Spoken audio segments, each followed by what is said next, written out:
আজ আলোচনা করব সংখ্যাতত্ত্ব, নিউমোরোলজি। এই নিউমোরোলজি সংখ্যাতত্ত্ব আমাদের জীবনে অঙ্গাঙ্গিভাবে জড়িত। আপনি হয়তো বুঝতে পারছেন না, তবুও কোনো একটি সংখ্যা যেটা আপনাকে প্রভাবিত করছে, সেই বিষয়টা আমি উপস্থাপন করব, কিভাবে আপনি বুঝবেন, জানবেন। আমরা যখনই কেউ জন্মগ্রহণ করছে, ধরুন 12 তারিখ, তাহলে এখানে 1+2, যে মাসে জন্মগ্রহণ করছেন, ধরো জানুয়ারি মাস +1, এবার সাল যদি হয় সেটা 1980 হয়, 1+9+8, এইভাবে যোগ করলে একটি সংখ্যা বার হবে। এটা হচ্ছে ভাগ্যের নির্দেশক সংখ্যা। আমি এত জটিলতার মধ্যে যাব না, কিন্তু রিয়েলিটিটা আমাকে জানতে হবে। বাস্তবিক ক্ষেত্রে কোন সংখ্যাটা আপনাকে প্রভাবিত করছে, তার উপরে আপনি কিন্তু অনেক কিছু নির্ধারণ করতে পারবেন। এবং জ্যোতিষ অনুসারে এই নিউমোরোলজি যে সংখ্যা, এক একটি সংখ্যা এক একটি গ্রহকে রিপ্রেজেন্ট করছে। যেমন 1 নম্বর সংখ্যা রবিকে রিপ্রেজেন্ট করছে, 2 নম্বর চন্দ্র, 3 নম্বর বৃহস্পতি, 4 নম্বর রাহু, 5 নম্বর বুধ। এইরকমভাবে ক্রমবর্ধমান প্রত্যেকটা 9 পর্যন্ত সংখ্যা এক একটা গ্রহকে নির্দেশ করছে। আপনি জেনে গেলেন ভাগ্য নির্দেশক গ্রহ কীভাবে বার হচ্ছে। কারণ এই যে এক একটি সংখ্যা আমাদের জীবনে আমাদের মানসিকতা পরিবর্তন নিয়ে আসে, সিদ্ধান্ত নেওয়ার ক্ষেত্রে এগুলো নিয়ে আসে। একটি বিষয় জেনে রাখুন, যে বিষয়টা মূল আপনাকে বলার বিষয় হলো, সংখ্যাতত্ত্ব বিষয়ে আপনি হয়তো ততটুকু জানেন না, কিন্তু দেখবেন আমাদের জীবনে এই সংখ্যা বিষয়টা, যে কোনো একটি সংখ্যা আপনার জীবনে যথেষ্ট প্রভাব নিয়ে আসছে। সেটা আপনার জন্ম থেকেই ভালো প্রভাব নিয়ে আসছে না খারাপ প্রভাব নিয়ে আসছে, সেটি আপনি নিজে বুঝতে পারবেন। কেমনভাবে? ধরুন আপনি জন্মগ্রহণ করছেন, ওর তো একটা নম্বর বার হচ্ছে, কিন্তু আমাদের সময় অনুসারে একটা যখন শিশু পরীক্ষা দেবে বা পরবর্তী ক্ষেত্রে বিবাহ থেকে শুরু করে অনেক কিছুই একটি বিশেষ ঘটনা ঘটে। সেই বিশেষ ঘটনা যে ঘটছে তার মধ্যে কোন নম্বরটা উঠে আসছে। ধরুন আপনি ছোটোবেলা থেকেই পরীক্ষা দিয়ে আসছেন, একটি নম্বর যেন সর্বদা আপনাকে গ্রাস করে আসছে, অর্থাৎ সেই নম্বরটা আপনি ঘুরিয়ে ফিরে দেখবেন যে কোনো ক্রমে অন্যান্য নম্বরের সঙ্গে সেই একটি সংখ্যা বারংবার আসছে। সেটা হতে পারে আপনাদের মাধ্যমিক পরীক্ষার সঙ্গে কোনো একটি নম্বর, 3 বা 9, যে কোনো একটি সংখ্যা আপনি ধরতে পারেন। উচ্চ মাধ্যমিকের সময় আপনি টোটালে দেখবেন একটি সংখ্যা যেন আপনাকে গ্রাস করছে। এবং বিবাহ ক্ষেত্রে কোনো বিশেষ তারিখ, বা আপনার বিবাহ যেদিন হয়েছিল বিশেষ তারিখ, আপনি কর্ম পেয়েছিলেন বিশেষ একটি তারিখ, তার মধ্যে একটি সংখ্যা তো নির্দেশ করছে। সেই সংখ্যাটা অঙ্গাঙ্গিভাবে যেন আপনার সঙ্গে জড়িত যখন জন্মগ্রহণ করছেন তখন থেকে।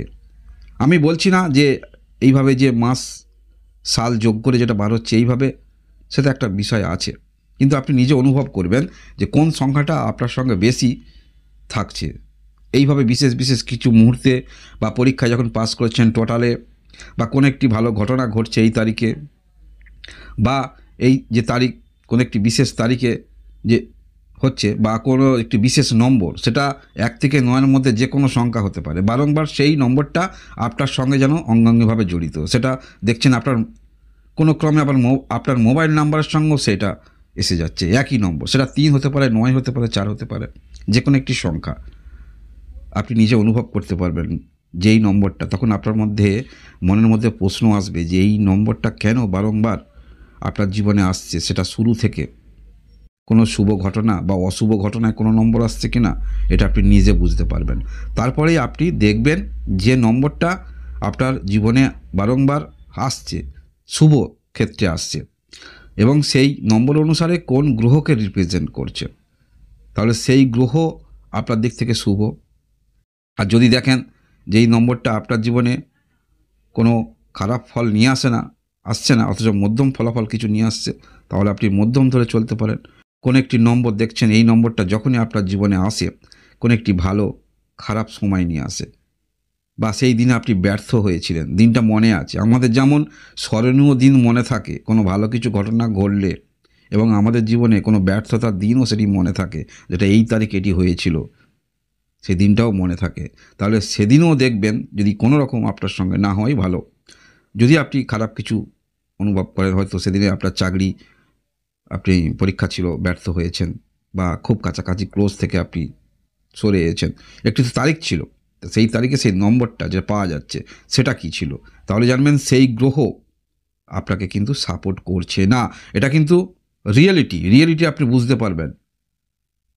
ডেট অফ বার্থ, আপনি যে মাস সাল এটা গণনা করে দেখছেন, একটি তো আপনার নির্দেশক বার হচ্ছে, ভাগ্যের নির্দেশক নম্বর বার হচ্ছে, কিন্তু রিয়েলিটি যদি দেখেন তাহলে আপনি নিজে রিয়েলিটি বুঝতে পারবেন যে কোন গ্রহটা আপনাকে ভালো কিছু দিচ্ছে জীবনে বা দিয়েছে, আর কোন গ্রহটা আপনার জীবনে কোনো সমস্যা নিয়ে এসছে কিনা, কোনো বাধা সৃষ্টি করছে কিনা, সেটা আপনি রিয়েলিটি বুঝতে পারবেন।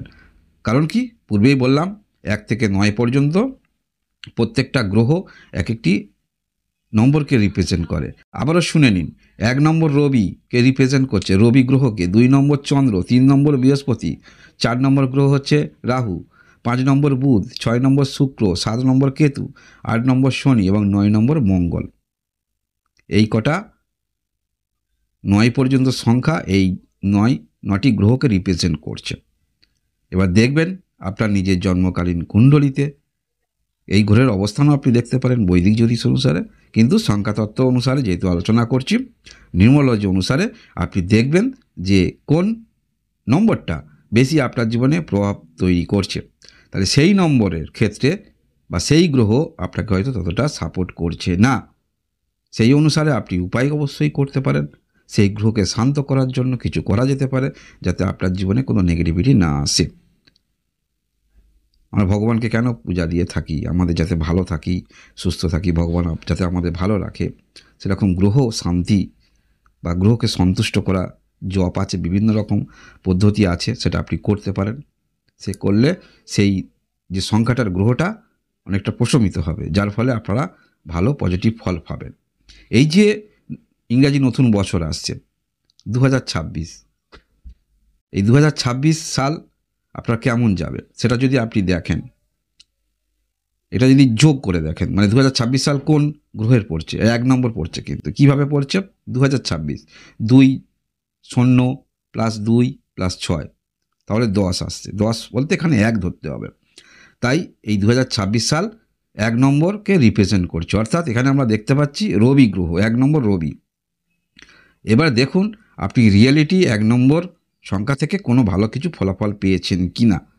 সেই অনুসারে যদি ভালো ফল পান বা আপনার জীবনে অঙ্গাঙ্গিভাবে জড়িত 1 নম্বর সংখ্যা বা যে কোনো ভালো ঘটনা ঘটেছে এই 1 নম্বর সংখ্যা, তাহলে জানবেন 2026 সাল সংখ্যাতত্ত্বর দিক থেকে কিন্তু আপনাকে পারমিট করছে। এবারে বৈদিক জ্যোতিষ অনুসারে আপনি দেখে নেবেন যে রবি গ্রহ আপনার জন্মকালীন কুণ্ডলিতে কোন ঘরে অবস্থান করে আছে, তার পাওয়ার কতটুকু আছে। লগ্ন থেকেও দেখবেন, লগ্নকে গুরুত্ব দিতে হয়। রাশি থেকে আপনারা সাময়িক ফলাফল পেতে পারেন, কিন্তু লগ্ন থেকে দীর্ঘমেয়াদী ফলাফল পাবেন। এবং আপনারা অবশ্যই এই যে 2026 সাল যদি ইন্ডিভিজুয়াল প্রত্যেকটা রাশি সম্বন্ধে আপনারা রাশিফল জানতে চান, তার জন্য আমি 12টা রাশিফল অবশ্যই নিয়ে আসবো। অবশ্যই ভিডিও কমেন্ট করবেন, আপনি বলুন আপনার জীবনে কোন নম্বরটা বেশি আপনাকে প্রভাবিত করেছে। সেটা হতে পারে আপনার জীবনে ভালো কিছু ফল বা মধ্যম ফলাফল, সারা জীবন একটি 9 সংখ্যা জীবনে চলে আসছে। সেটা মাধ্যমিক থেকে নম্বর টোটাল, উচ্চ মাধ্যমিক এবং আপনার ফোন নম্বর, আপনার বিবাহ হয়েছে সেই নম্বর, সেই একই নম্বর বা একটা সংখ্যা আপনাকে সারা জীবন কিন্তু নিয়ে আসছে। সেটা আপনি নিজে উপলব্ধি করতে পারবেন। এবং এই জ্যোতিষ বিষয়ে বা সংখ্যাতত্ত্ব বিষয়ে ভিডিও আমি উপস্থাপন করব। বৈদিক জ্যোতিষ অনুসারে 2026 সালের রাশিফল কেমন যাবে আমি দিয়েছি, আপনারা দেখে নেবেন। এবং সংখ্যাতত্ত্ব অনুসারে কী নির্দেশ করছে, বছরটা আপনি কেমন ফলাফল পাবেন, তার জন্য অবশ্যই লাইক এবং সাবস্ক্রাইব করে আমার পাশে থাকবেন। আপনারা সবাই ভালো থাকুন, আনন্দে থাকুন, ভগবান আপনাদের মঙ্গল করুন। ধন্যবাদ।